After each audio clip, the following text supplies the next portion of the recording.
All right, folks, we are back right into the action here. It's map 2 of the other semifinal. This is X1 Academy against Warfleet. Warfleet took the first map of the best of 3 in a 16-14 stunner. 16-14, correct. It was very close. They actually had the strong lead as X1 started bringing it back, and then eventually they were able to close things out.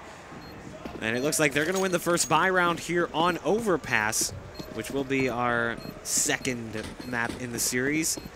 Winner of this will be moving on to the grand finals to compete against Vision, who just took down AZO 2-0. You know, the first map didn't really look too good for AZO. They looked a little bit better on Nuke, but it just wasn't good enough. It was a very close game. It really could have gone either way. It was that 14-14, you know, the 29th round that really like decided how things were going to end. Because either team was like on the fringe of being broken, and that's eventually what happens. But here, Warfleet win the first buy round. They've got the AWP in play as well. No AWP for the opposite side, but we do see Loner rocking the SG, the Krieg. Little known fact, when scoped, has the highest first bullet accuracy of any gun in Counter-Strike from the rifle class. SG and AUG both share that distinction. It's magic. An underused gun. Popular with, I believe it's on, yeah, it's on Loner right now. Loner does love his scopes. Whatever the method, he likes a scope on his gun. And this is going to be the first kill picked up by Temperature, so the opener for the X1 Academy. To sort of set the scene for this game here, we haven't actually seen Warfleet play yet. It's a bit of an upset that they've made it this far. Kilroy and Hollywood have been playing together for a long time, and they've assembled this tournament. No. Nice flank, but it's completely punished. The swing comes in, and Arbiter and Loner, all the kills are stacking up X1. Kilroy on site, he's lost his smoke, and they haven't found him. There's 1-2.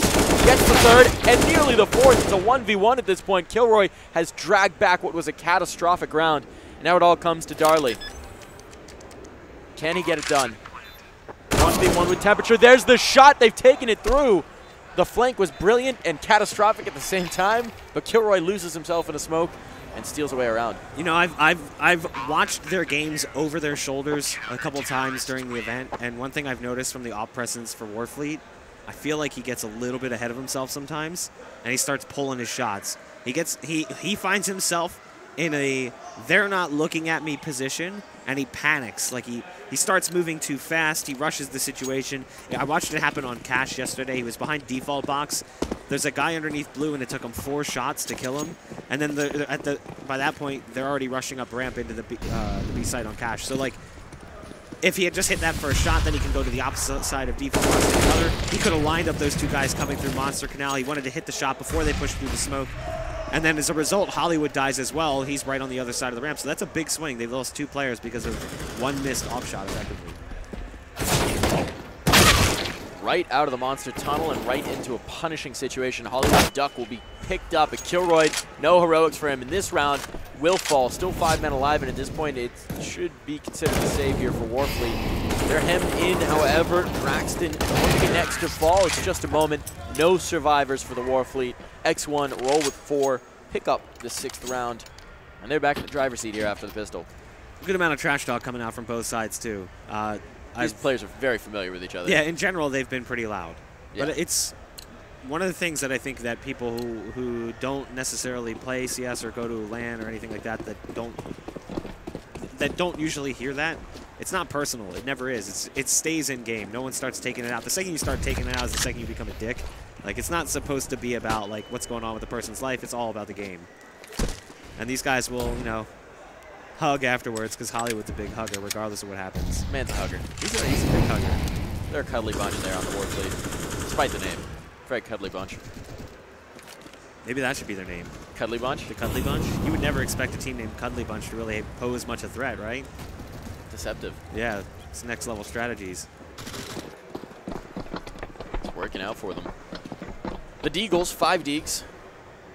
The headshot threat, the menace. Kilroy's all the way on the flank, but he's going to be able to get into a position fast enough to really punish them with this. He's worked his way around Fountain. Are they going to check it? This is a nice setup from Kilroy. He's going to have a lot of backs turned towards him. He's not quite quick enough, however, and there's the kill. But now they're aware of his position. He's lost teammates in the meantime. The bomb will be planted. He can get no more. It yields no further fruit. Hollywood pass nearly finds the planter, but he pulls off the shot a little bit too early, and it's all falling apart. Just Duck, who's got a duck boost his way out of the site and try and find something here. Parting shot, party favor. Doesn't really matter in the grand scheme of things. They were peeking Duck. Oh. They were. I mean, that's what happened. At this point, right now, I have actually never had it. It's delicious. Yeah, I've never had it. Loner sitting at an impressive 11-2, 7 rounds into the game, moving into the 8th, and there's a beep, boop, bop, beep, bop, meep, more, zeep, robot.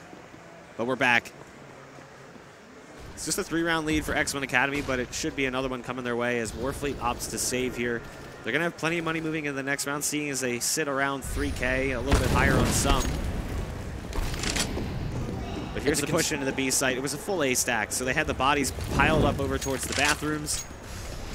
And unfortunately, Boy George is not around, so no punishment from the bathroom. It's kind of a punt of a round. You know what's funny is I say that, but I realize that no one understands what I'm talking about. I really don't get that reference. You don't get that reference? What is that a reference to? Boy George, like the singer? And like, no? No one's responding. Please tell me, Griff, do you understand what I'm talking about? Griff, our producer. Yeah, he says he does, but I'm not sure he does. He's shaking his head. He's shaking his head. I don't believe him. Yeah, Boy George, you have to just Google it. Just Google Boy George bathroom. And then when you're done, you can Google George Michael. Or, yeah, George Michael's bathroom. Both of them. Boy George Michael. Boy George Michael. Yeah, there you go. Or George Michael Bluth. It's Arrested Development now. Yes. So the bye comes out here for Warfleet. They're going to be getting back into it, going toe-to-toe. It was a bit of a punt of a round. X1 escaped unscathed, so they've got that cash built up. 10K on temperature, sitting pretty. Feeling strong, feeling fresh. We'll see the op on Draxton. Been a little bit of criticism earlier about it. We'll see if he can have impact in this round. There's the first. Draxton opens it up with a quick peek shot. And that's going to slow X1 in their tracks. They'll hesitate outside a monster. The fast play is rebuffed. Now they have to readjust and figure out where they want to take this. That's effectively a cancel there, but wow, that definitely stings. Jasper catches Draxton crossing through the plywood. That's the up, presence down. Smoke's going to go out for Heaven, and the push is going to come into the site momentarily here. A second to prevent the push on Cat, but as soon as he throws it, they peek him, so he doesn't get a chance to even fire a bullet. Neither does his teammate towards CT spawn. It'll fall onto 1 in a 1v3. This is not looking like it's going to be Warfleet's map if things continue in this fashion. I've mentioned it before, but SFX always strikes me as that rare breed of player who really stands up on LAN in a way that he doesn't in online CS. And he's incredibly LAN experienced and it shines through in some of these games. Cougar had himself a great series so far this entire tournament. Stand up? Doesn't that make it harder? If you're playing CS, standing up? I mean, you don't play at your kitchen counter? I used a standing desk for a while and played. But, like, these are low desks. If you stood up, it would be like carpal tunnel would be like a really big problem. Sometimes you just need an added challenge. Like, trying to imagine, how do you claw grip on low sense while standing up? You claw grip? No. I'm just a generic palm grip. Like, I don't really... I always wonder, people who go for like really crazy mouse grips, how they start. I don't know, because it's kind of like, how can I hold this mouse in the most uncomfortable way possible? Same with players who play with their keyboard at like a 90-degree angle. Like, where did you start with that? So that's, a lot of the keyboard turning started back in the old days when you had CRT monitors, so desk space was at a premium. So you would turn your keyboard because there was a big monitor stand right here, so you had to turn it. And then they just kept turning it more and more so they could get their monitors closer to them, so they could see better. That was like something that's it's not really an issue for the last, I guess you could say 20 years, but it's still a thing. Players just get comfortable. It's like playing 4-3. It's actually a technical disadvantage. Hollywood picks up 2. It may all be for naught, but it was decent damage here. Now, Draxton's in the back line with a CZ. Can he be able to convert this into anything? There's the kill, so damage is at the very least done. Can he get a follow-up, however? The round is just about lost due to time. But he's going to get more damage. That's Arbiter out. That's a rifle retrieved, and now he can get the heck out of Dodge. He's sticking around. He wants to fight this. There we go. Rifle retrieved. Great damage from Draxton on the tail end there. 4 players dropped for X1 Academy, but no hope of the round. Yeah, they had no kid, so there really wasn't any point for him to push that fight any further. Damage was done. It was a recovery, I guess you could say, on the round. But Warfleet needs to start picking up rounds quick, or this is going to snowball fast. X1 Academy's already got 8 rounds. It's pretty solid at T-side half. If it was 8-7 and you had 8 rounds on your T-side on Overpass, that's a pretty good T-side. So at this point, we're only into the 11th round. I mean, we could be seeing, like, I don't know, 12-3, 11-4 if this keeps up in this fashion. So that's not really something I would consider recoverable, especially considering Warfleet looks a little bit clunky on overpass. I wouldn't anticipate too much from their T side. And I'm guessing that this was X1's pick. I would assume so. I'm getting flashbacks to an interview I did on a previous, or I didn't do, but a post-match interview with a previous SFX roster at a previous N3rd Street Gamers Summer Championship at Frag 11, where we were discussing overpass. He'd upset some team on overpass, and it was if teams want to pick overpass, they can go, but we own this. I believe the word was house. I'm going to say house. It's a colorful language. I personally love overpass. It's a great map. I love the open skybox. I love the verticality of the map, but it's not verticality like the way that Nuke is. I think it's well designed. In the push, X1 Academy has gotten 2 kills, losing 1. They're going to be working their way up onto the A site. There's still a player to deal with over on long. He's hiding back in the corner towards the stairs that lead to the ever-closed diner. Loner spamming through bank stairs, through that smoke, not spotting anything as of yet. Kilroy is here, but he's waiting for his teammate to get into position. They still have one on long, but he's getting flanked, and he's going to be dead. Up. Pure. Just had that realization, like, wait, that's not one of us. That's not my teammate. Yeah. What color were we wearing again? That's one of those, I expect somebody to shout out what you're doing, but I don't think Pure would be the type to do it. If Jasper gets that kill, I could hear him screaming, "What are you doing?" Warfleet looking out of their depth, if you will, in this particular matchup. They took the first, however. Was that a ship pun? No, it was going for it. Yeah. Do we know what the third map's going to be in this series? I don't. I can pull it up. I will get the maps. The magic of the internet. I'm not using the internet. I'm using telekinesis. Telekinesis. He's got chips in his brain. Brain temperature. He's going to raise the temperature on the B-bomb side as he finds a kill. Hollywood's still standing strong here, and actually there's the follow-up from Kilroy. So this hold is working out. Kilroy, again with the UMP at range, making it happen. Dipping, diving, dodging around the pillar. He's swinging around like he's on a dance. It's Cache. Cache? Cache. Cache. Cache will be the last map. Bomb has to be recovered. There's the spot around the smoke. Hollywood has the perfect angle, and he'll get Pure as he goes back for it. Now it's just SFX, and he's got a minute 12 to work with, but he's got 23 HP. He just picked up a Zeus, crucial part of Jasper's kit. But he's going to have to try and get back into this, and there's just little to no hope in this particular round. There's the shadow spotted, and Kilroy will hop around the corner, retrieve the op, find the kill, and Warfleet will get themselves back on the board. 3-9. It's late, but maybe not too late. Anything's recoverable. You know, right now DreamHack Masters is going on. Did you see the score of the first map in the North Series? Did not at all. 16-0. Mouse Sports 16-0'd them on Dust 2. Oof. Yeah, it was bad. North wins the series 2-1. Really? Yeah, they came back and won to play in the finals. So, like, anything's recoverable. If you can get 16-0'd and bounce back in the second map, I think you can bounce back from a 9-3 scoreline without a problem.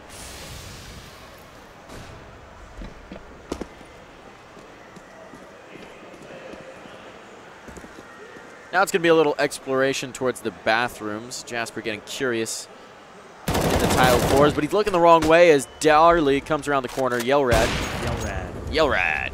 And there's Draxton on the follow-up as well, so bodies falling down for the X1 Academy, and it looks like Warfleet going to be able to chain together another round here. Good hold from Yellrad as he finds more. Now just Loner, all on his lonesome, as the name might suggest, and he can get the bomb retrieved. He's hesitating, though, thinking that someone might be coming his direction. Minute on the clock. There's not a lot of presence towards the B bomb site, so he might be able to slip through there and actually sneak a plant out, but he's going to have to move quickly or they're going to start to adjust. If he puts asterisks around Yell, does that make it, like, instructional? Yell! Yell! Rad! Oh, yeah, Rad! just every time you call his name, Rad! Rad! Scream it out. He does pick up the first kill, so he's at least carving apart what remains of the CT side. It's 4 more members, but yeah, as you can see, Draxton sitting back with that AWP waiting for them. So it will be a 4th round for the Warfleet. They're starting to bring themselves back into the game a little bit, but still plenty of money left on the T side here to fund another buy. Deep pockets. Deep pockets. Cash reserves, cash for gold. They socked it away in the 401k. Now they're starting to make their withdrawals. Draxton and Duck both going to be picking up the op for the CT side. See how that double up can impact the flow of the game. Interestingly enough, even though there's money available, Darley's going to be on the SMG.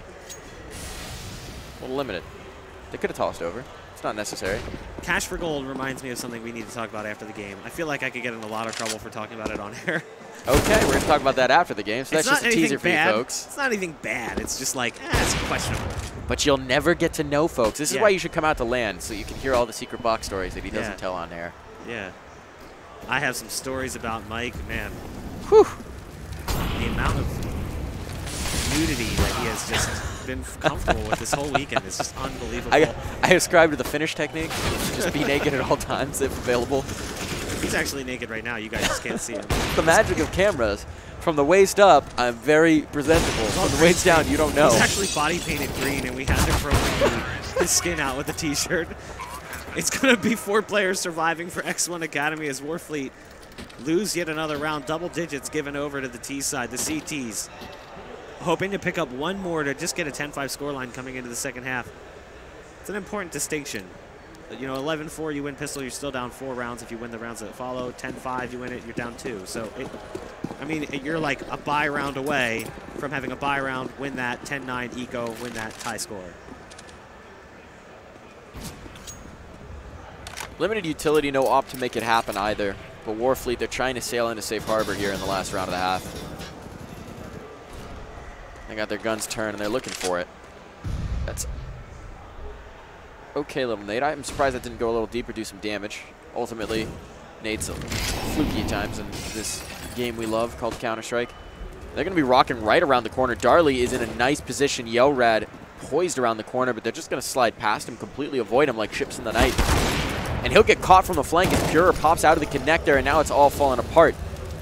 Draxton in non-safe footing. He has found no safe passage whatsoever. The storms are washing through and sending them wrecked to all the corners of the map, and now it's just Hollywood, the lone survivor, and there's no sense saving as the last round of the half. He's got 4 targets to find, and he needs himself a miracle.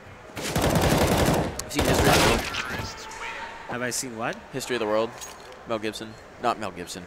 Mel Brooks. Yes. The opposite of Mel Gibson. Mel Gibson. I need a miracle. Miracle?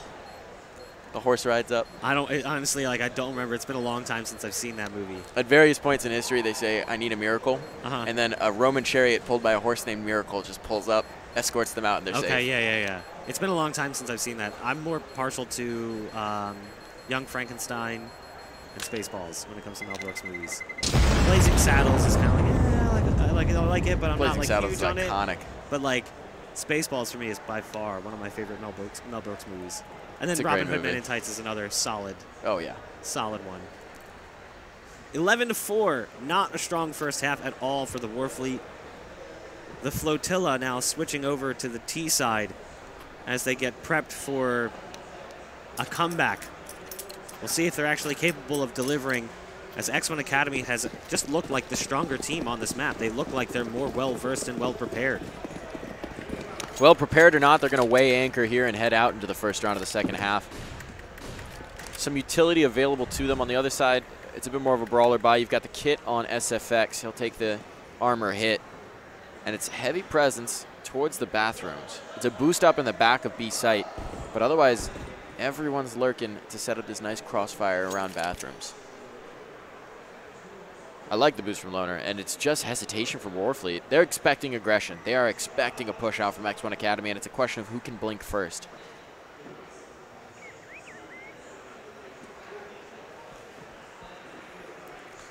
Now, time ticking down. They're going to have to start to move towards site, so it's going to be full steam ahead here for the Warfleet. The bomb will be retrieved in a moment, and they're going to start to run around towards long. There is actually not a lot of presence here for X1. Temperature will try and rectify that. But boxing with shadows, they're going to roll through, put themselves in Pure's crosshair, and that sets up SFX beautifully to find a second. Nice couple of taps there for SFX and Pure as they do the wombo combo outside a connector. And that's going to send the T's scattered to the winds. Reeling. Now damage through. They might be able to secure a plant here as the retake is going to be a little slow. Smoke goes down to secure that passage. And there is the bomb going to go down. So at the very least, Warfleet has secured some funds for the war chest. But now the bodies start to drop, and it's going to take some pure miracle pistol work, and there it is. Darley still alive. Yellrat himself rolling through, trying to find something to work with. And the defuse is going to be coming in a moment here. Not if he keeps dropping bodies, however. Time running out. SFX just going to go for it. He's got no armor. Yellrat has to get back to spot, but there's the kill. Does he have time for it? Yeah. I believe so. Oh, yeah, absolutely. He's got plenty of time. So, I mean, he almost could have defused the bomb a second time. That was almost enough time for a 10-second defuse. It's a big round for X1 to just kind of solidify where things are going, which means a third map, as they did drop the first series. Pretty interesting first game. Some issues that did arise for X1 that may have caused things to teeter over a little bit, but here they look rock solid. They do. They certainly do. I'm going to cash. I mean, it's a good map for a pug, right? Both these teams are pugs, I believe. Hollywood and Kilroy have some experience playing together. All of these guys have experience playing together, so yeah. They are pugs, but they're pugs that have experience playing on land with each other.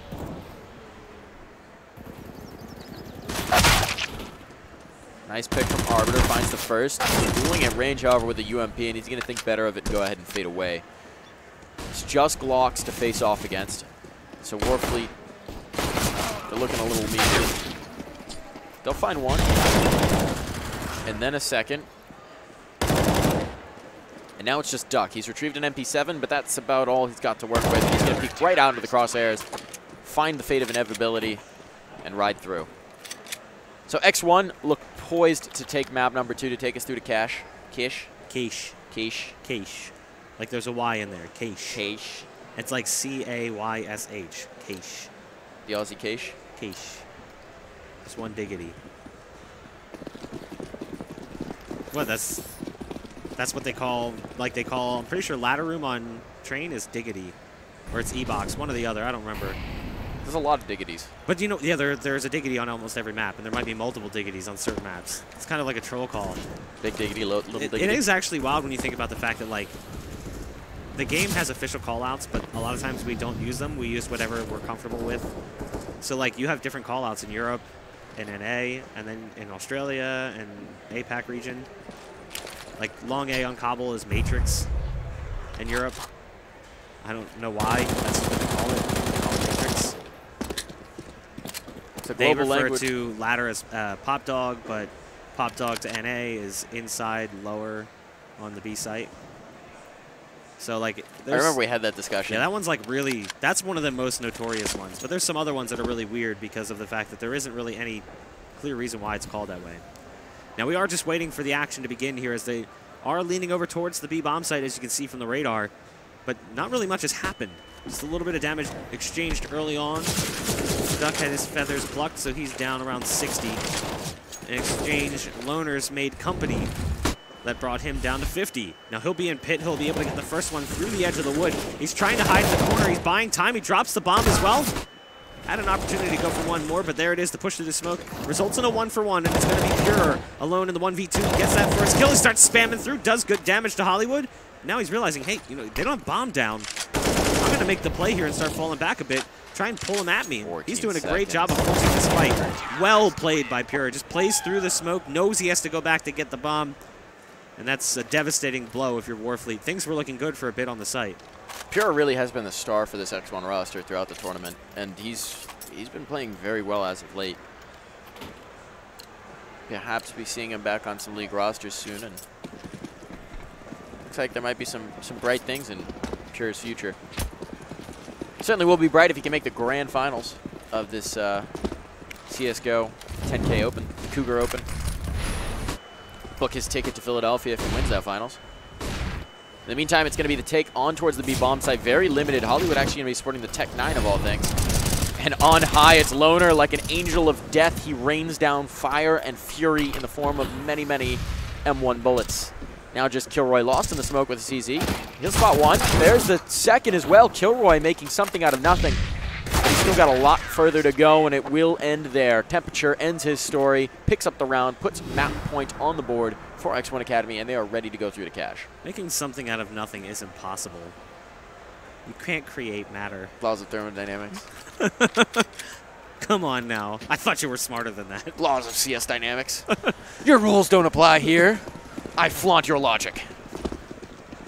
15-4. This map is pretty much over. It's been one-sided the whole time. Not really much to say about what Warfleet brought to the table because at this point I don't even know if the table exists based on what we've seen from them. Pure does take some damage early on. Good work with the one-way smoke. That's just classic cut things down. Yeah, cut things down to 2. It's Kilroy and now it's just Duck, who feels like he's been consistently left out of the scenario. I guess you could say we're about to have a duck hunt. A duck hunt, that is true, yeah. Get your orange gun. Your old... The Nintendo. Yeah. I forget what they called it. I don't know why I can't... Well, the light gun, but I can't remember what it was called. Either way, it's going to be 16-4. A strong victory for X1 Academy. Looks solid as well, considering that the map before that was, I think it was a 16-14 game that I believe Jasper and company would argue was their game, and they just kind of let it slip away. So solid work from them. They're going to be bouncing into a 3rd map, which means it delays our grand finals a little bit further. Gives a nice little break for Vision. They got to rest up. They got to strat there. You know, watching right now, they're counter-stratting. They're getting some tendies. Getting some tendies. Getting some tendies in. I do want some tendies. If you're watching this right now, anyone who can get me tendies. Anyone who can get him some... Facilitate the tendies. Tendies. Go for it. He wants tendies really bad. He's been talking about tendies. Boy. I don't know why. Tendies. I need to tend to my tendies. You need to tend to your tendies. But we would like to give a quick shout-out to one of the sponsors that helped make this happen, one of our partners here, Cougar, whose lovely chairs we're sitting in right now, who made all of this a possibility. This is, of course, the Cougar CSGO 10K Open. All in their name. All for the glory of the Cougar. They make a lot of peripherals. We're using their mouse and keyboard right now. They've got lovely headsets. They also have a fantastic new case that you should check out, full of all sorts of RGB lighting and all sorts of space and magic. So check it out. Give Cougar a look. They make some fantastic peripherals and things to bring your game to the next level. We use a lot of their PC parts or PC cases and involvement in our setups here. I'm pretty sure all of the cases are Cougar cases. They work out beautifully. Transport well. They've been around for a while. They're veterans. They can, you know, using someone like that, like I feel like Cougar is just a great way to go. Like a lot of experience. They can teach you a lot of things about computers because they just, And life. So we're going to take a quick break here, folks, while we get the players back in the server. We'll be back in a flash and ready to bring you some more red-hot CS action.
N3rd Street Gamers is the forefront of community-based gaming in locations expanding throughout the United States. N3rd Street Gamers brings the community, the tournaments, the professional team boot camps, and the celebrities to your backyard.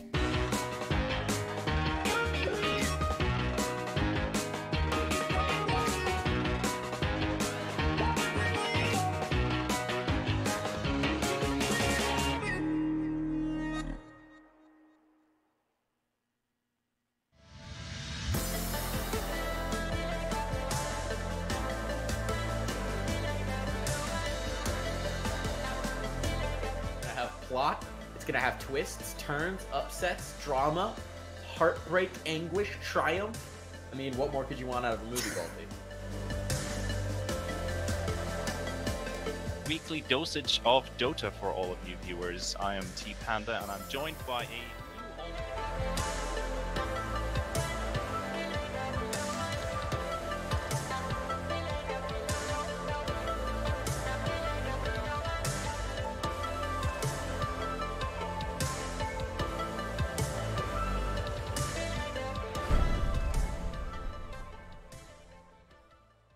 Hey, this is Darth Mike, and you're watching NSG TV.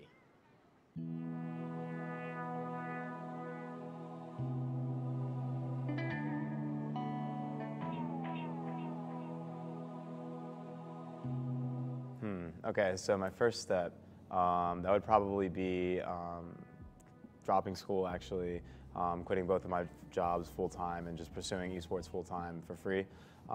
That was a pretty scary risk because, you know, it was like a really unknown sphere at that time. I mean, I know people had money in it or whatever, but, you know, when you're a 19-year-old kid and, you know, you have a good school opportunity, you have, you know, jobs and stuff, and to just drop everything and say, you know, this is what I want to do for free, regardless if money comes out of it or not, that was pretty scary. But, I mean, I think that's something you have to do. If you really want to make it, like, you have to be able to put in full-time hours into it, and you have to be able to show that, like, that's how dedicated to the craft that you are.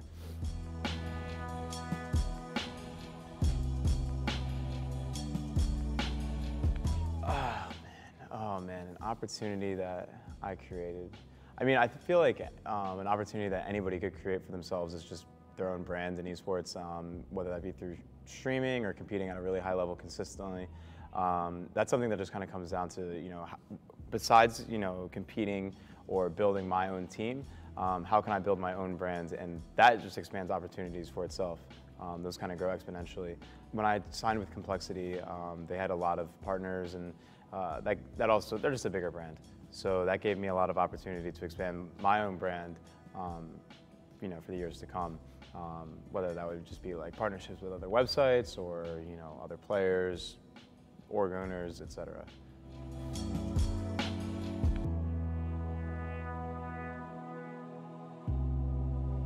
Yeah, I mean, I didn't forever, you know. Some people just get it. I think sometimes some people are just blessed with it, like based on their personality.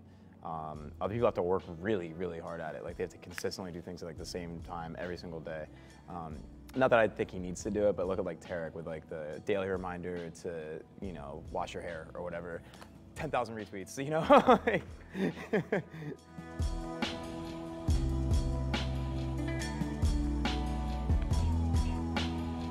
Shittiest job, man. Okay, I've worked a lot of those. Okay, I got one for this. Okay, so I worked for, I'm not gonna name drop the company, but I worked for a party rental store right before, this is what made me go into esports full time actually. I decided I'm not going to do this. So what my job was to do the first day there, I thought I was gonna be like setting up tents and, you know, doing stuff for like parties. My first day there, I went into one of those big like storage containers, think like wet work from Call of Duty, like one of those huge giant ones. And I went in there and my boss said, hey man, there's 1,300 chairs in there. I need you to take all of these chairs out and I need you to put them in that one right there. And I was like, dude, what? But they're already in the thing. And he's like, nah man, I just need to see you do it. So I did that, took them all out, and he was like, oh man, I'm so sorry, but like I needed you one over with those. And I was like, oh man, you just had me lifting and chairs for like 8 hours straight, 1,300 chairs. And I was like, you know what? The only chair I want is like a DX racer. I'm out of here. I was out in like 2 weeks straight. It was like so bad. It was so hot. It was like 100 degrees. It was like, there was like rats and everything. And it was just the worst work for like no money. I hated it. It drove me nuts. Because you sign up for it and you think like, okay, cool. This is a party store. I like parties, man. Like, you know, I'll be setting up some tents or some tables, maybe a couple chairs. You're talking about just moving chairs like here and there. Like, for what, bro? Like, for what? I want to work with a purpose, man. Like I could stream for the children right now, or I could put some chairs in a container. Like, I'm good.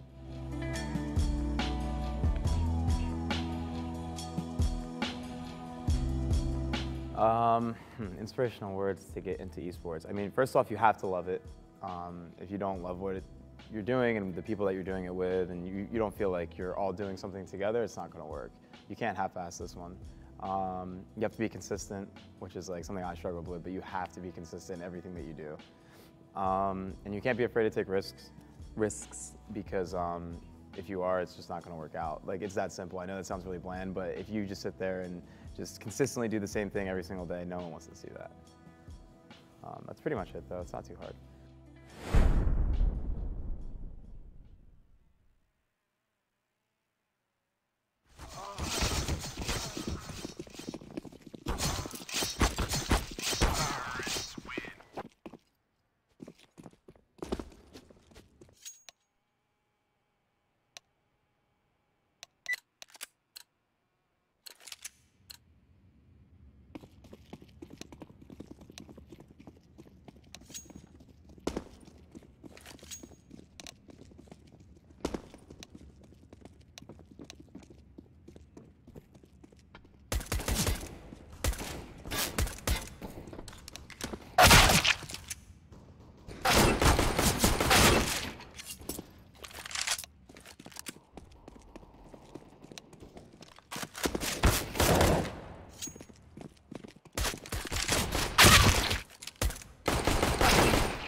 All right, folks, we are back live with the final map of this semifinal match of this best of 3 here on Cash. It is coming down to the line. We don't have a little green tick under X1 Academy, but I assure you they did in fact win overpass. If you were tuning in 5 minutes ago. It is. We'll get that fixed soon. It's unacceptable. TBD. Chaos. There it is. Look at that. The miracle of modern science and technology. We have the power. We can rebuild that square. So it will be Cash, and it was kind of a difficult game on overpass for X1 or for Warfleet. You worry how that kind of hits the mental state of the team coming into this, because this is the furthest this team has ever gone outside of group. Like Hollywood and Kilroy have never gone this far outside of the group stages. They're in the semifinals right now with the chance to play into the finals. You kind of wonder if that pressure is going to hit them a little bit. I don't know. Maybe it's a rallying cry. Stand tall. I know Hollywood's been talking about the curse of group stages for a long time now. Finally, he has a chance to break far. He's escaped out the gate, and now he's just trying to run full sprint towards the finish line. On the other side, the X1 Academy, no stranger to making it deep into playoff brackets, perhaps unexpectedly. And they've already got a bomb plant down. No bloodshed. Quite unusual here. 5 alive on both sides and the bomb planted. And now they're starting to face each other. We're getting the peaks, but no one has still been injured. There's Temperature, first casualty of the encounter, and Pure trades it back, but he's low on sight, and he's not long for this world. So the retake is in, and they've taken control of the bomb. Defuse can presumably start in just a flash here. Meanwhile, it's Loner and SFX who have to try and make some plays, have to try and make something happen. At this point, Loner's just going to be trying to do damage because the bomb will be defused. There it is. He catches the diffuser. And that's the round. That's the round. Loner, last second with the range shot, steals away the pistol. Even though they had a kit, he gets that kill with just enough time to basically prevent that from being possible. Well played from Loner. Combination of luck and skill. Like the fact that he peeks and doesn't die just long enough to hit that one shot that he needed to kill the defuser. And even though they had a kit, there was just a little bit of time that they needed to get the defuser. It just really works out well for X1 Academy. And maybe some flashbacks right now for Warfleet to the last map. That would have been a great chance for them to get things started and kind of forget some of the mistakes that occurred previously. Deke shots raining out, and they're actually taking some damage coming in towards site. The pistol's proving effective early days. The CZ, though, not so much at range, and Pure's cleaned him up. Pure and Temperature combining to wipe that site clear, and now the bomb will be planted, and it should be just about over. They're just setting up for the exits. Kilroy and Duck going to see if they can steal away a gun here, see if they can escape into the mist, and take something into the 3rd round. X1 not really wanting to play into their hands, but Pure's thinking about it. Door closed. Right in his face. How rude. You gotta open the door for your guests.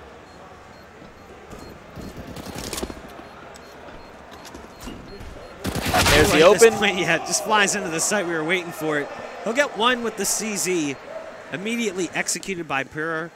It's now just Duck, who is consistently the odd man out. That happened a lot on the previous map. It felt like he was always the player away from the play. Just the loneliest Duck. Yeah, just all by himself. Looking for a lemonade stand. Never heard that song? Duck walks up to a lemonade stand, and he says to the man running the stand, "Hey, you got any grapes?" I've heard that joke. Oh, yeah, there's actually a song. There's a song? Oh, there's a song. I got a lot of things to Google after this. Yeah.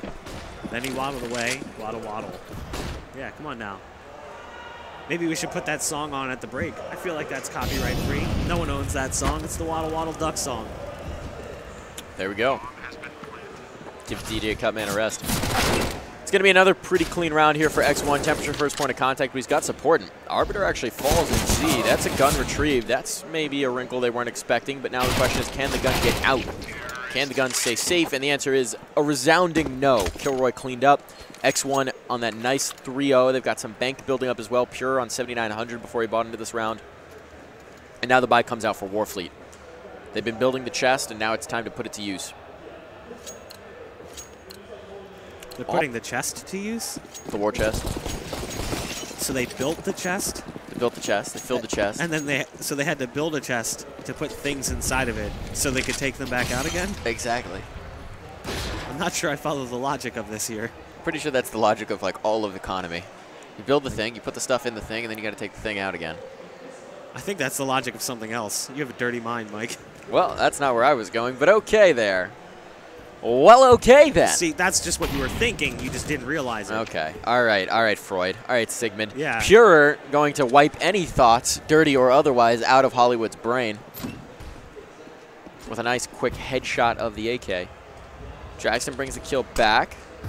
So that's the squeaky presence neutralized, and there's still 3 players hanging out in A main, but the push into mid yields no fruit, and now mid is ripe for the taking. The crunch can come in towards A. These 2 players are going to have to dive, dodge, and weave, and the flash is blinding out Jackson.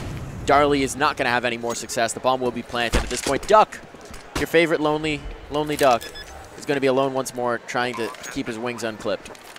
Yeah, for whatever reason, Duck keeps finding himself in these positions, and I think it's because traditionally he's like the solo side anchor, so if they start to rotate, he's the one that always sticks back behind, maybe with an op. Like in this instance, he's opping on B, so he doesn't really need backup as long as they have good mid control. So if he doesn't see anything early, if they're playing a 2-man B, they can rotate that second B player off, support mid, support the A site. So that's why he's away from the play. His team's trying to fight. He's still holding back towards B.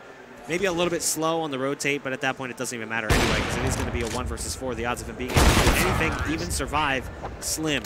X1 Academy continue in the same form that we saw from them previously. This is looking disastrous for Warfleet. Looking like a bit of a shipwreck. Still early days on Cash. It's just the first gun round picked up, but they haven't had a lot of success in the rounds that they've been losing. It's been tough to find a nook to sail on into. Flash and 2 smokes to try and make this happen. Single set of armor on Yellrad. Rad!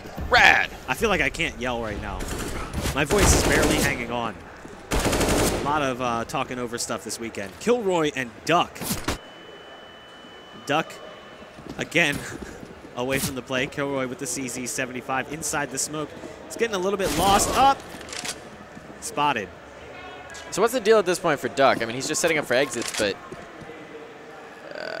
why is he so far away in this time? Kilroy's right on the action.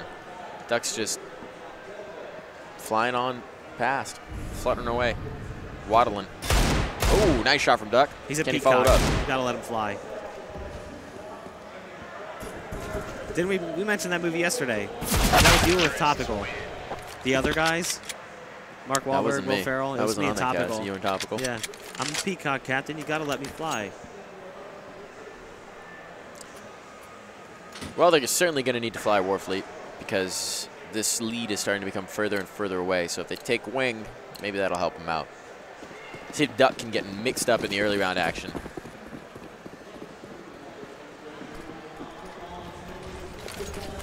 I had a duck quesadilla once. It was weird. I didn't know it was duck when I got it. I was told it was chicken. It's probably delicious, though. It was actually really good, but it was just like really greasy. Duck is delicious. 2 kills coming out for the T side as they open up the middle of the map, giving them flexibility towards either location. Pure still kind of sniffing around the Bloodhound towards the A bomb site. Temperature in the vents, ironically.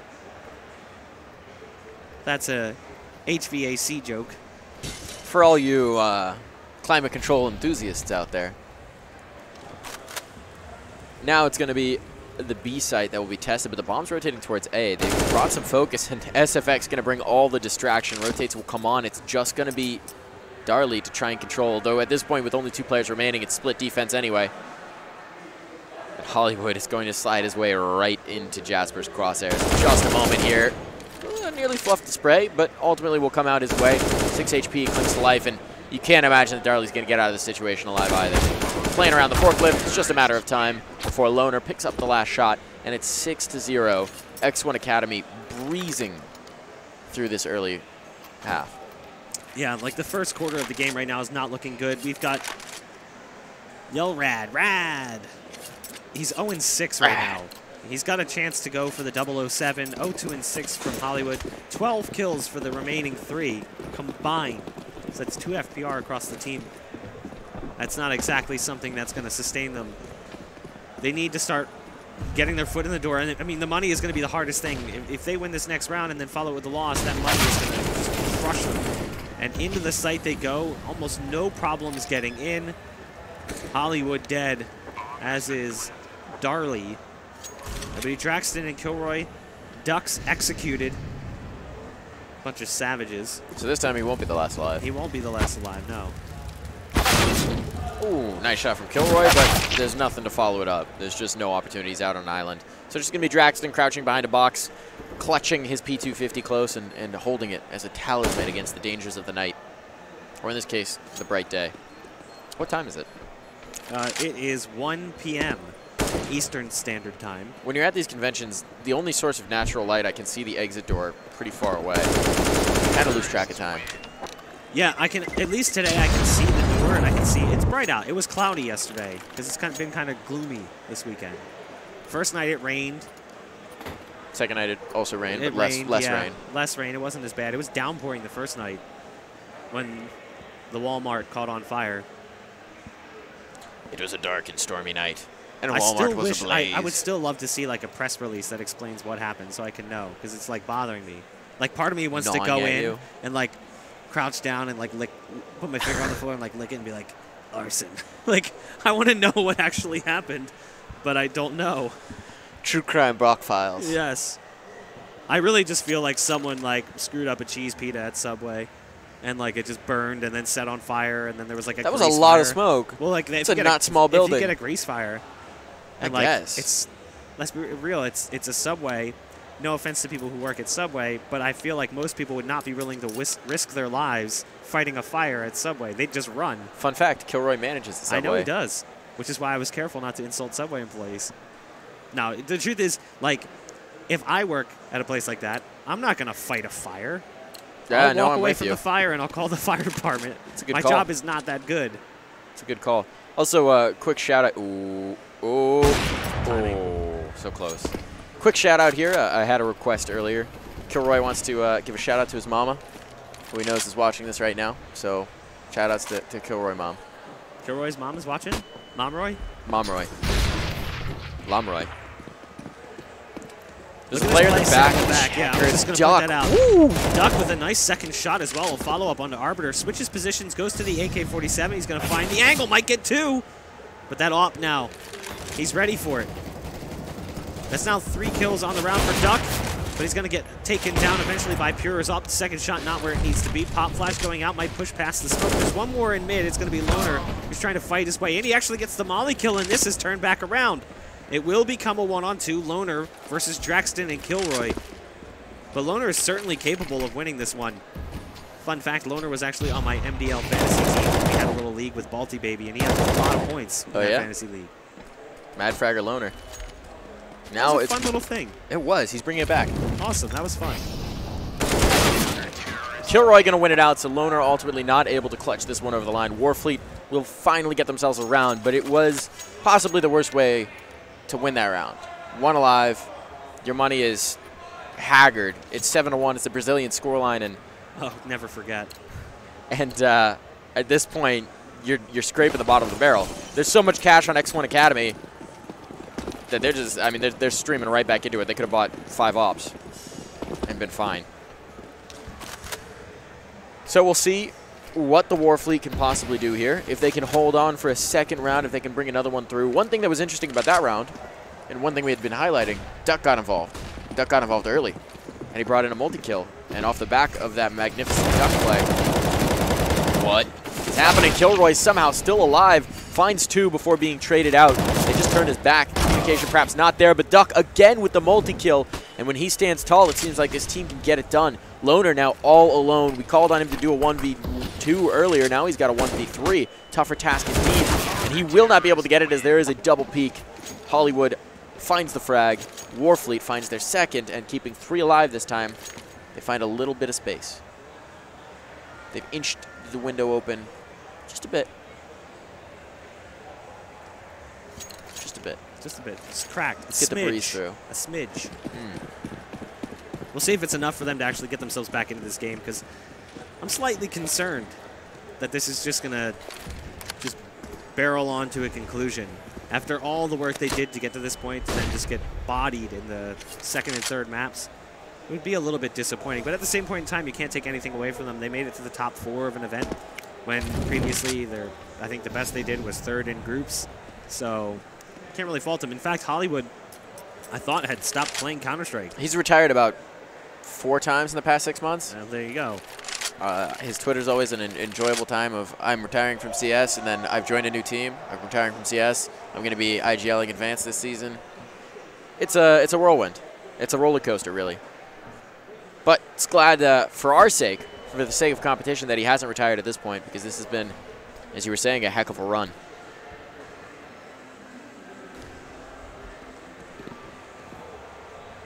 Our producer has donned the chicken suit. The fabled chicken suit I was sporting yesterday. He's wearing. He's really enjoying himself.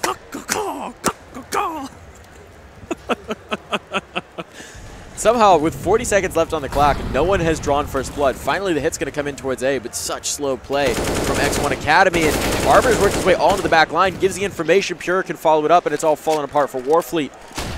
The wall they had built of ships, the wooden wall to save Athens, is all falling apart. It's been burned. The bomb will be planted. It's all just Kilroy with the UMP. They built a wooden wall to save Athens? Do you know that reference? No. So there was a vision. The Spartans were coming, right? It was a war. I'm going to say it's the Peloponnesian War. I'm going to say it was the Peloponnesian War. And there was a vision from the Oracle at Delphi that a wooden wall would save Athens. And the Athenian general, whose name escapes me at the moment, decided that to interpret that as a fleet of ships. So he built a huge armada, and that was his plan. So that was the wooden wall of ships. I think it was successful. I don't really remember. They lost Athens. Athens was sacked, but the Athenians left on the ships, and then they came back, and it was a thing. I'm going to say it was the Peloponnesian War. My brother's a classicist. He'd be horrified at me not knowing the exact details. I have to say, I'm impressed because I don't think I paid attention once in history, so I don't know anything you're talking about. No, I thought you were just going with this whole ship thing, and you're like, a wooden wall. And I'm like, yeah, sure, that would work well. I mean, I was sticking with the ship metaphor, but I tried to bring a little got history into it, little classics. It's a good one. Kilroy and Duck. Got to educate while we frag. This is important. You learn something new every day, or so I'm told.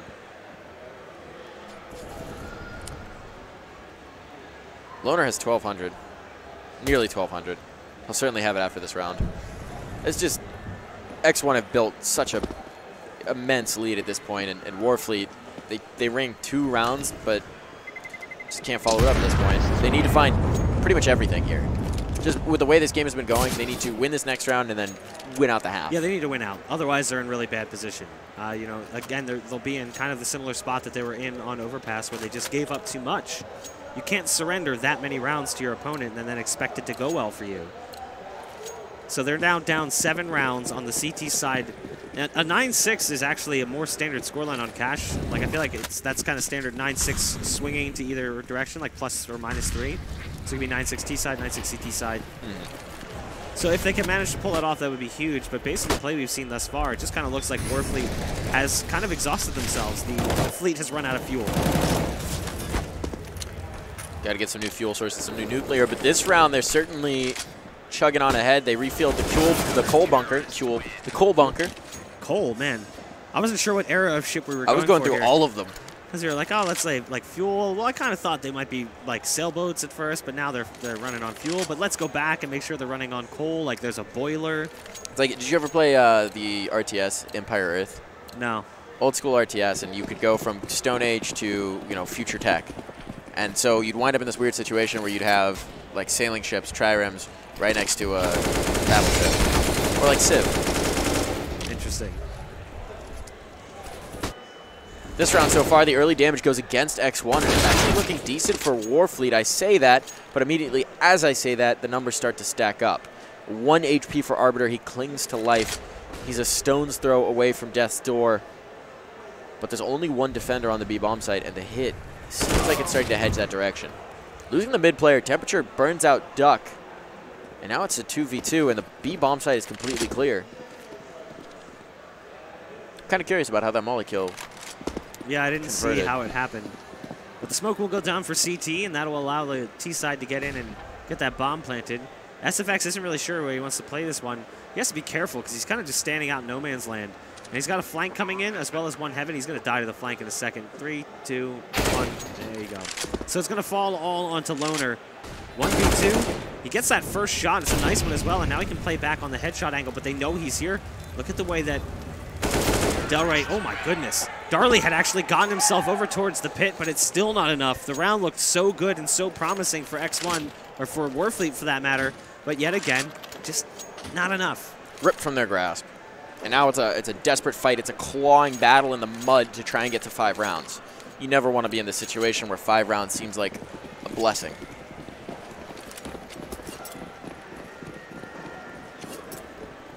Now the Warfleet. Desperate times, desperate measures, and Hollywood on a 5-7. UMP on Duck, and already bodies starting to fall. They're just rocking out mid, and there's no contesting. One player worked in towards the sandbags. There's going to be a crossfire setup here. There it goes, and it's working out. Darley getting it done. Yellrad making it happen, and Kilroy chimes in as well. So now it's just SFX and Loner. They need to figure out, they need to stabilize, and if they find this kill in mid, it could be happening, but the flash is not enough to end the Loner's life. Now the numbers are even. 10th round, 14th round of the half. X1 looking to put that 11th on the board.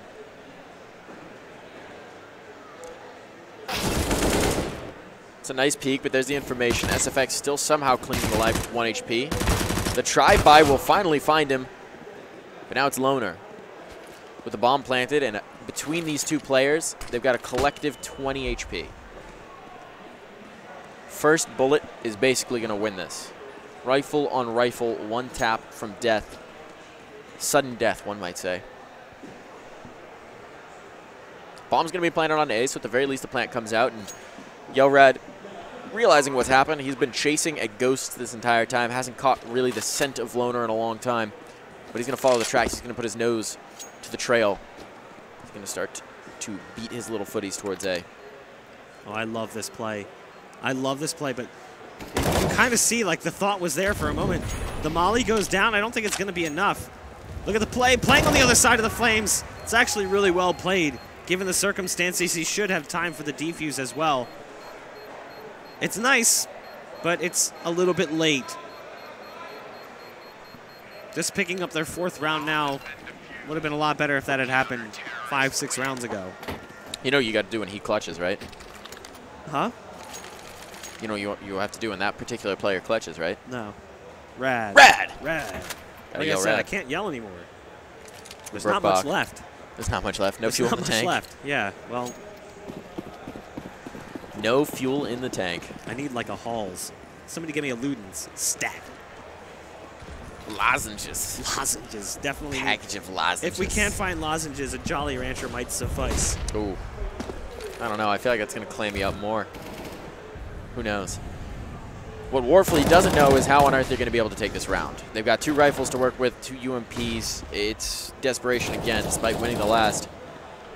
Duck, though, once again, we've seen that when he can perform early in a round, they tend to have more success. Arbiter will end his life having just kind of slipped around the defenses.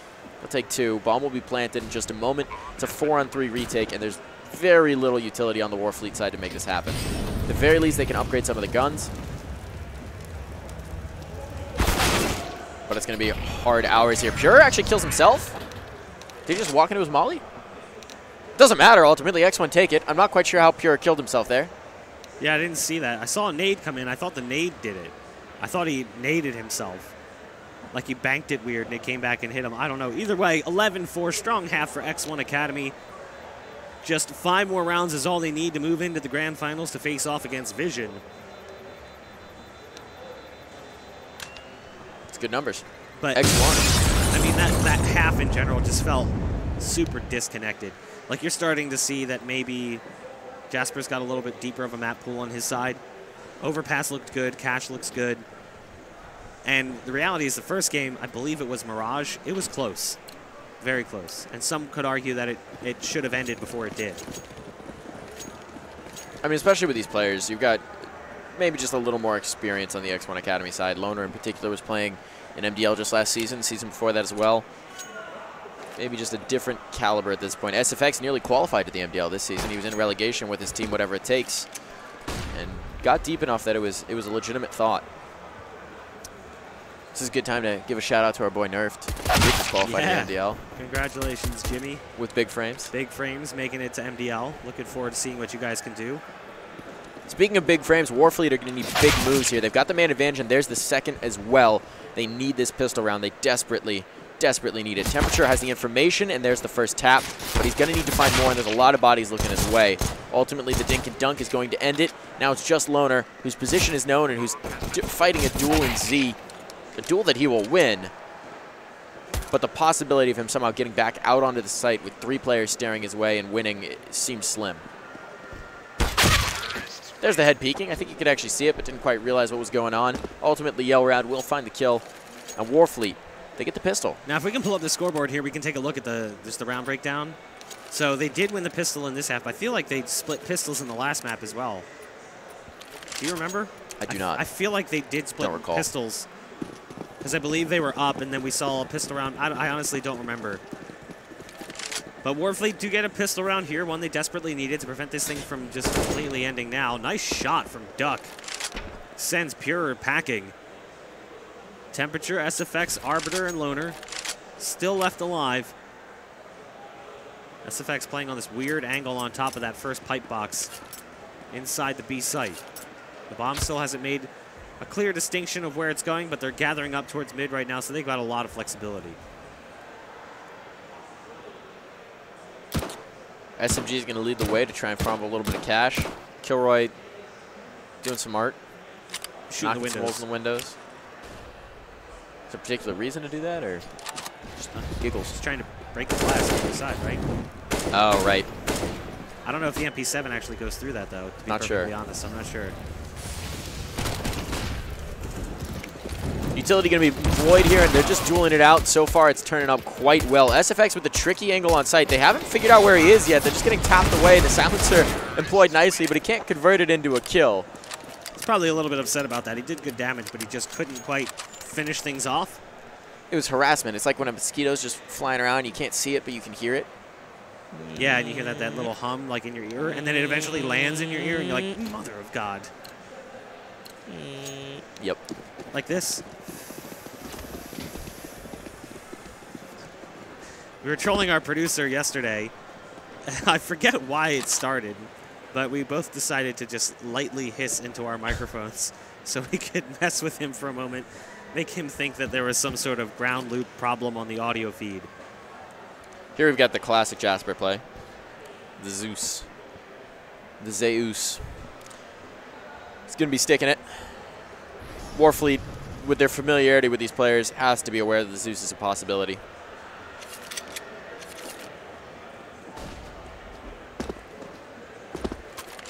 So they will cautiously probe, poke, and prod, find out Pure initially, and now start to make their way around.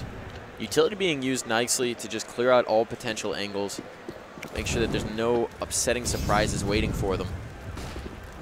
And ultimately the hits doesn't seem like it's going to come in towards B, so all of this is for naught for Jasper. No Zeus opportunity. No Zeus opportunity for him. Arbiter, point of contact, won't find the kill. He does some good damage though. That might leave Duck vulnerable to later plays. But ultimately the bomb will be planted. It's good forward positioning for Warfleet. They should clean up this round relatively healthily. They'll hunt with the SMGs, no reason not to. Here's the bait.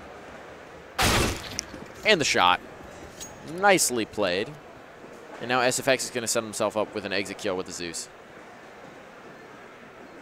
Oh, he wants it so bad. The question is whether or not they actually go through the door. They might all just funnel back towards CT spawn since that's where most of them are leaning already. There is going to be one, but he's running through, it looks like maybe A main. Here's the spray.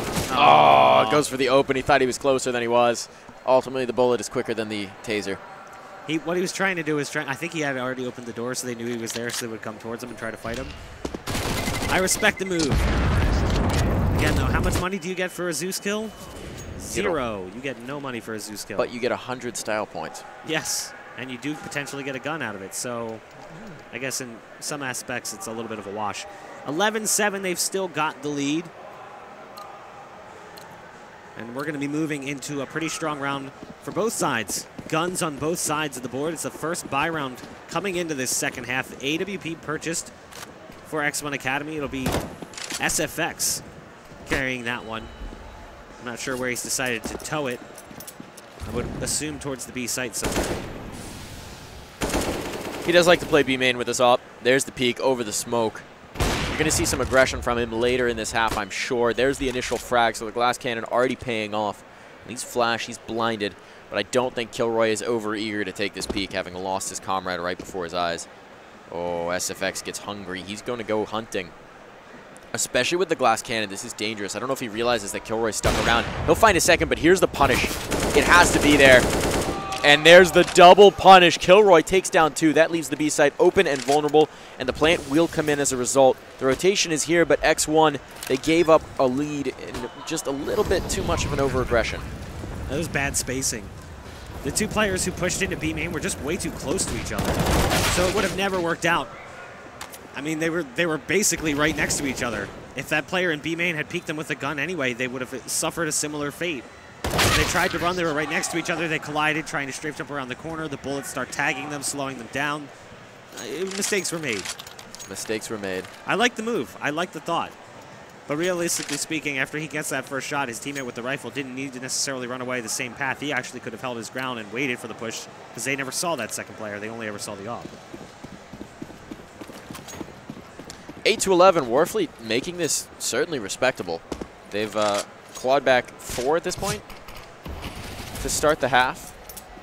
But once the guns come out more solidly, we'll see what they can continue to do. This round should, of course, be a wash. Pistols can always be a bit upsetting, if you will, but they're going to be feeling relatively comfortable. Look at that angle. Temperature.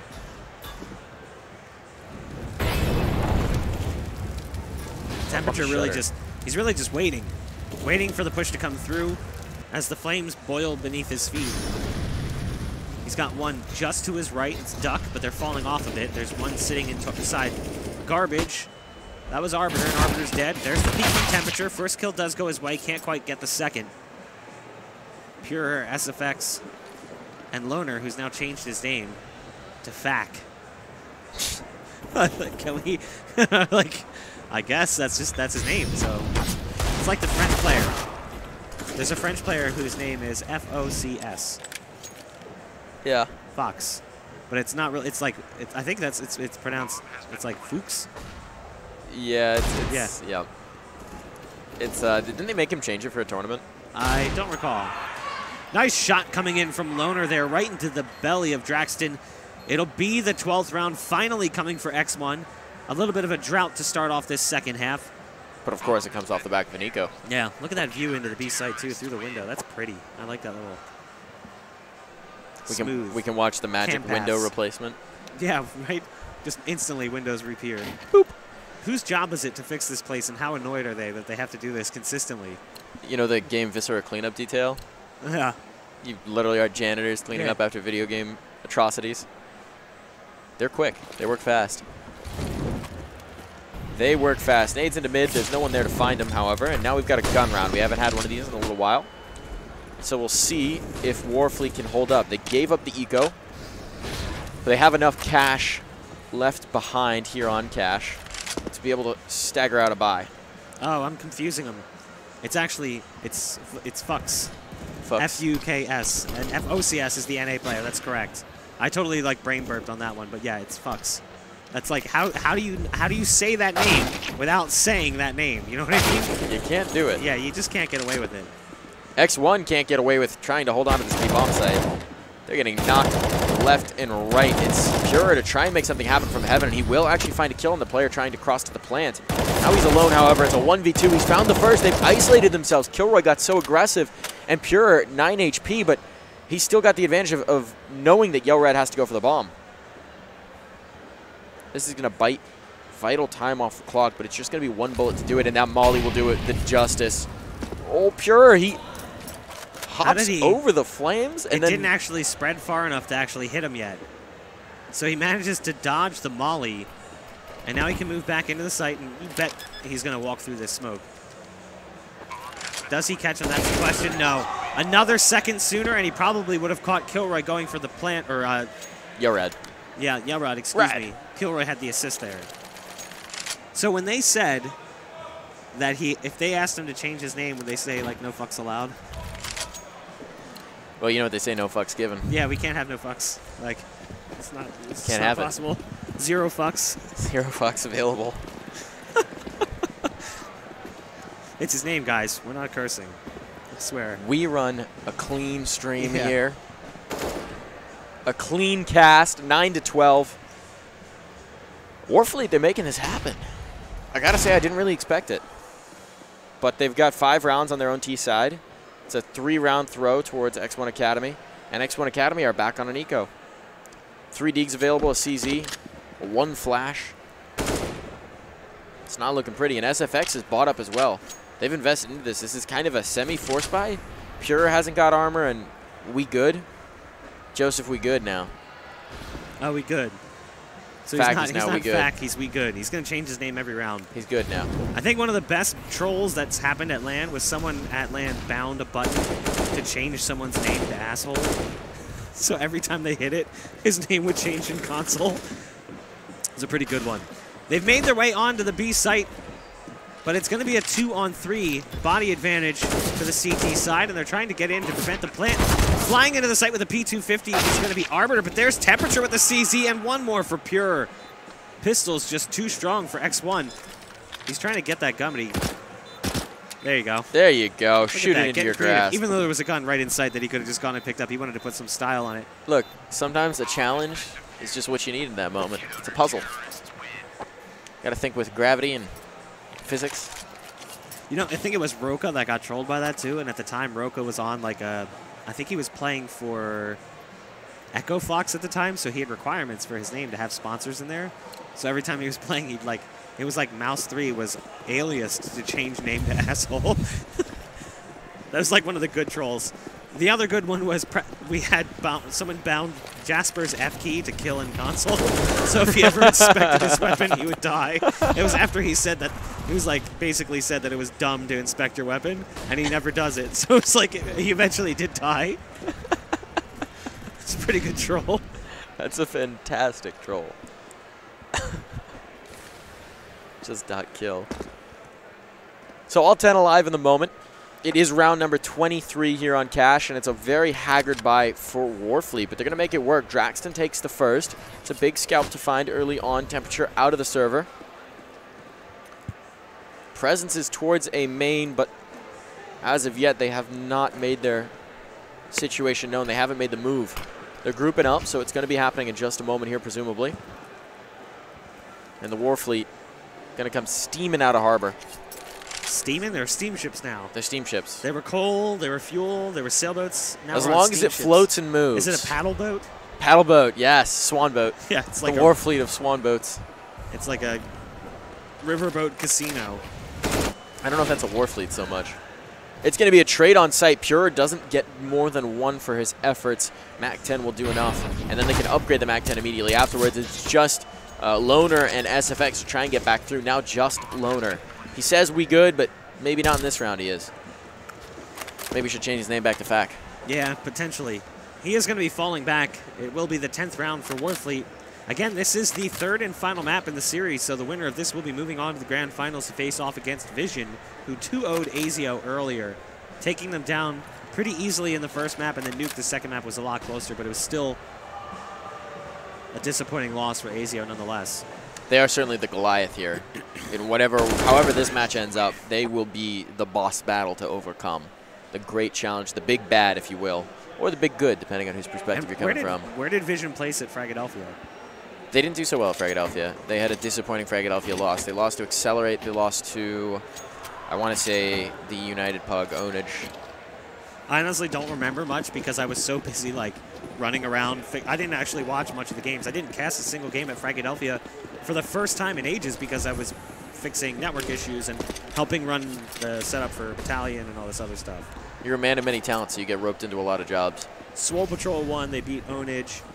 It was Gorilla Gang, Vareo Pro. I was trying to remember where they wound up. It's a bomb planted, and it's a 4-on-5 retake, but there's only pistols to work with for the X1 Academy, so it's just about doing damage at this point. Loner making it happen, however, has 2 of his own. Now he's close distance. There's a follow-up. Loner working some miracles with a pistol in hand, but how can he get more? Now they know his position. It's just a matter of time. Still good damage done from Loner. And we're going to move into a buy. No, not a buy round. We don't quite have the cash for it.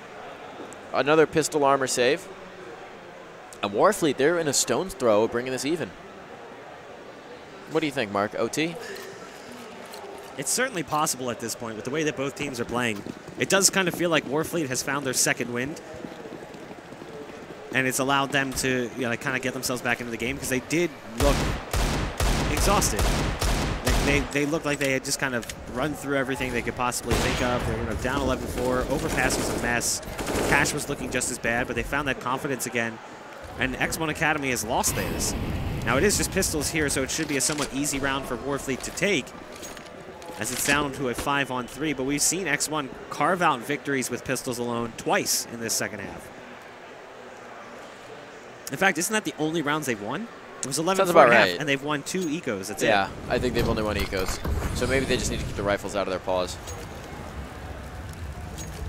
Might be time to take a pause. This is starting to spiral out of control for X1. Just a little bit. I mean, if you could potentially make the argument to take one coming into the next round, so you can just talk over what you want to do with your setup with the rifles. But they could be using this time right now to do that as well. Because right now, they know this round is lost. They're really just looking to maybe steal a gun and take it. SFX not even going to be allowed his heaven position. He's got to avoid just the spray down through the shutter. Really nothing to find here for SFX. He's going to just speak out and see if he can get it done with the Deagle. He cannot. So it's a clean round for Warfleet. They are looking impeccable. The ships are untouched. They're looking shiny and new. Fresh coat of paint on the hull. And so they're ready to tie it up. This is the stand. And no pause will be found. So hopefully they did discuss tactics at the tail end of that last round, because this is what it's going to come down to. If they lose this, they've yielded the lead, and they put Warfleet in good position to sail right over the finish line. Especially after that first half, this is a tremendous comeback for the Warfleet.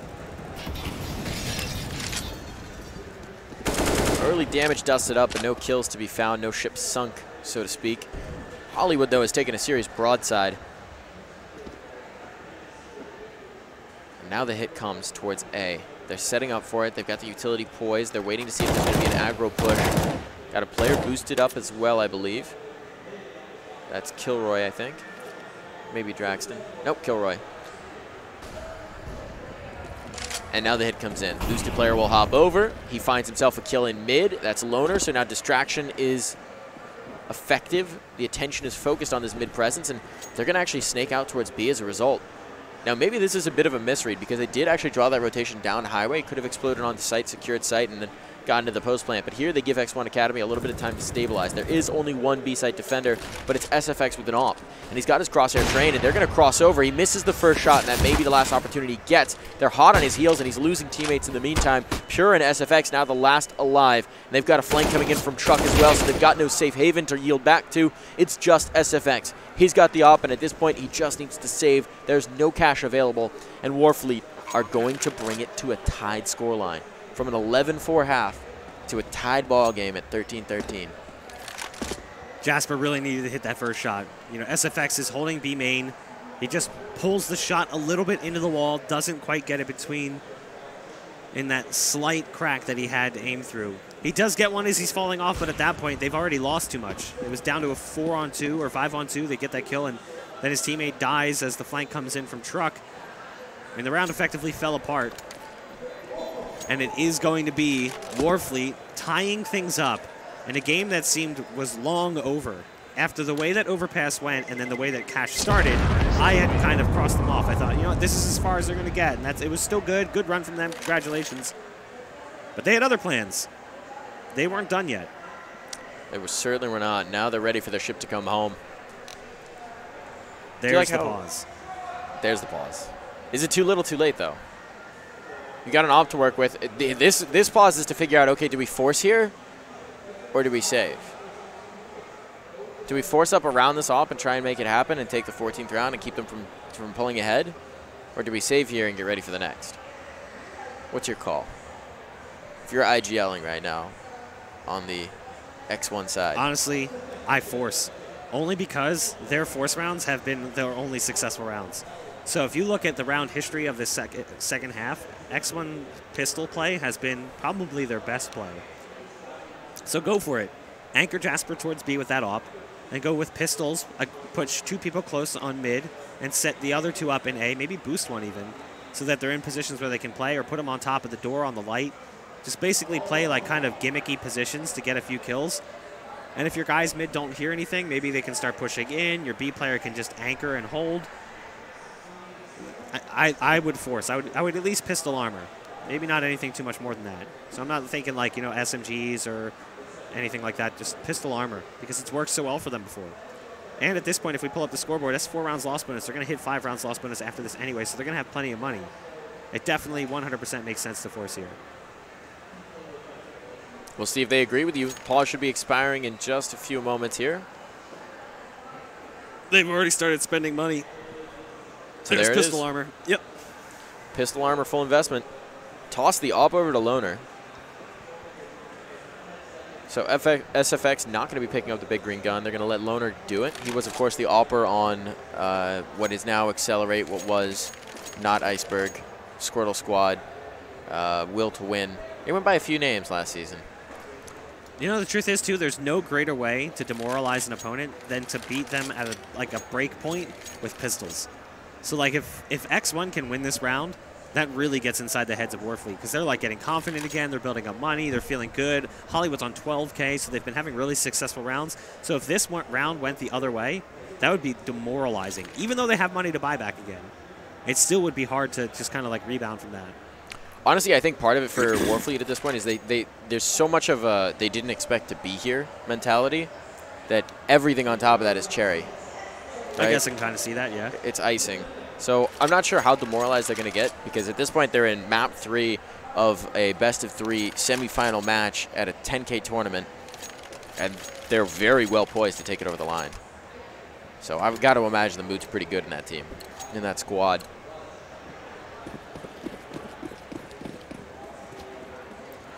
So here we go. A round of the utmost importance to X1 Academy. If they can take it, it's 14-13. They'll be running away with guns, potentially, depending on how many players could survive. There's the aggressive play with the op. Is it going to be punished? The second is known, but he's got 2. Loner making it happen over the smoke. The player popping out of smoke has been caught, but he's gotten away with the op. Loner gets 2 and escapes with his life and with his rifle intact as well. He's still peeking back, and there's the 3rd. Loner making it happen. The hero play here on the A-bomb site. He's twisting, he's turning, he's finding frags every which way. And now, realizing the situation, Warfleet says, let's just not deal with that. Let's leave. Camelot is a very silly place indeed, and let's head towards the B-bomb site. Good play with the CZ, and it's all falling apart. It's just going to be Yellrad. He's got the bomb on his back, but he's got to get it down and planted, and he's got 2 sets of beady eyes looking his way. He's just going to push through the smoke? No. No. Molly's going to go down, and he's just going to hold at this point. He's got time to play with, so he'll probably bait out a couple plants. Nope, he's just going to stick it, and now he does have to pull off. Gets caught switching. There's the kill coming in. The shot goes right over top of the box, and the op survives. Loner, it's 29 kills. It's a 4K for him. He's almost on 30. You can hear the energy from X1. Again, Warfleet's got money to buy. They've got plenty of cash to fall back upon. But you have to wonder what the team's state is like after that. The mental state is definitely deteriorating just a little bit. It's certainly a lot better on the X1 Academy side right now. That pause pays off. The force buy beautifully. I mean, really, it was the op that did all the work. The CZ finds 1, but a little bit of op theatrics to bring it over the line. Now Loner is keeping that big green gun as of course you would after you get a nice 4K. And X1 Academy are just 2 rounds away from making that grand final, from securing themselves at least 2nd place in this big 10K prize share.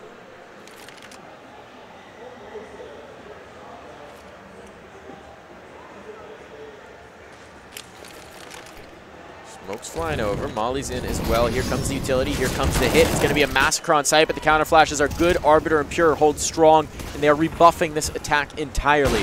Finally, Arbiter will fall, but maybe too little too late. There's been a lot of damage done, and Loner picks up the highway player, and it's all falling apart. It's just Draxton with an op. He can't get anything done, and he will be knocked. It is match. Series point here. Like we said, X1 Academy. That pistol round, that's all it took. They won 3 pistol rounds. That's it. Until that round. That's the first time they've won a bye round. but they won 3 force buys in this second half. Until that round. That's the first buy round they've won. It was 11-4 at the half. It's now 15-13. Still money for Warfleet to fall back upon. So there's still a chance that they can force overtime, but they've got to win 2 rounds in a row to take it to that point. And I'd imagine at this point, frustration is definitely tantamount. They're just going to blow through the nades over on the A side. I like the move from Arbiter getting inside the door. Look at the damage dealt by the utility. Arbiter gets caught, but there's the AWP and the AK. Another kill going back and forth. It's a volley of gunfire on the A bomb site. Temperature peeking in. It's another 1-for-1. Kilroy's low. And that's Loner close with the AWP. We've got SFX moving into position. He's coming in on the flank. Loner wants to move up a little bit further. Playing off the smoke, gets spotted. And it's going to be a 1-on-2 now. It's all up to SFX, the captain of the team, the squad leader, trying to give his team that chance to play in the grand finals. It's going to be a 1-on-1. Kilroy versus SFX. The spot not sure for SFX. He has no idea where Kilroy's at, and there it is. 15-14, round 30 will play out as Warfleet survives by the skin of their teeth. Do you smell that? I smell overtime. Oh, I thought you were going to say, do you smell what The Rock is cooking? Because I'm hungry, and I thought of food instantly. I got some, someone delivered some tendies. We got some tendies. Those are the palest tendies. They're actually not bad. I mean, at this point they're cold. Seen. At this point they're so cold. Incredibly pale. But they're rather pale tendies. That pure white meat. I think that's what they call you, isn't it? That was your nickname in high school? Pure white meat? Pure white meat? Pale as snow. 15-14. Temperature, Pure, SFX, Arbiter, and Loner. They thought they had it. They thought this game was in the bag. 11-4 half. It was looking great, and it fell apart. Towards the end, they found a second win. They pushed past a little bit further, pushed it to 15, but they didn't really have much room to work with. It was 15-13, now it's 15-14, and the money is a bit gone. They've got 2 rifles in play, and Umpasusi and the Deagle, but again, the force buys were most successful for X1, so why wouldn't they win this round? Why not? Temperature shows exactly why they might. Pure follows it up. It's all falling apart here. It's just Hollywood. He's gotten them to the finish line, but ultimately it's X1 Academy that dragged them over. They've won it 16-14. That was an incredible best-of-3 series, and Jasper is back on the big stage. We are going to have a grand final matchup between X1 Academy and Vision Gaming in just a moment, ladies and gentlemen. That was a barn burner right up to the last moment, a real nail-biter.